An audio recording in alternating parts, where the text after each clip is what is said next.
I've been having a lot of go-to-market consultation call recently, and I would say that most of the founders I talk to don't necessarily understand how to make messaging work for them, or at least to create different version of their messaging in a timely, not crazy long fashion. And I have a process that I'm kind of using, which is a mix of a bunch of other processes. And I wanted to kind of share it with you. So if you're an early stage startup founder, mainly sales led, and you're just trying to put that pig on the ground, this video is for you. Okay. By the way, if you think my colors are off, it's because I'm colorblind. So I hope you feel bad. No, but I'm kidding. But the worst thing about being colorblind is right second after you said, "Hey, I'm colorblind," people will try to just take objects of different colors around and just show you, "Hey, what color is it? What color is it?" Which gets a lot annoying after 30 years, especially when you see colors, just not variation of it. Anyway, how to craft key messages, right? So this method, what I like to do is something I do with all of my clients once we really get started, once we understand the product, the market, and different elements. Always like to start with the audience. So the audience is really the bigger, like everything should be centered around the audience, or at least it should be the bigger part of it, because you're always going to be engaging with them. So the first thing is really to clearly define your ICP, and the ICP includes the buying triggers. So in that case, if someone got a new role, if someone uh, posted on Product Hunt and got product of the day or product of the week, if someone basically a startup raised funding and like a few months after they're just wondering where they should spend that money because not everyone is giving you like a plan of exactly what you should spend things on. So you reach out, you're a lot more relevant, and you can basically try to qualify them and understand, hey, would those be, fit with the quality that our product uh, brings, which is the next point, the problem. Um, it's very difficult to craft a product or build it and then try to like find a slope of demand or traction to grow it. So if you start with the problem, you understand it, you become just passionate and focused on it. And it's just giving you a lot more like ammunition and knowledge to try to fix it better for a specific audience.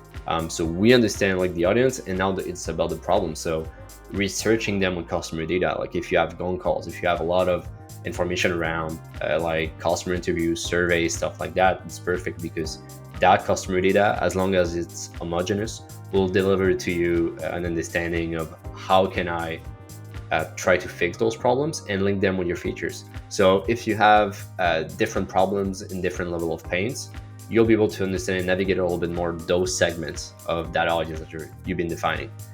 And then we have the buyer's journey. So I always like to map it out from problem unaware to aware to uh,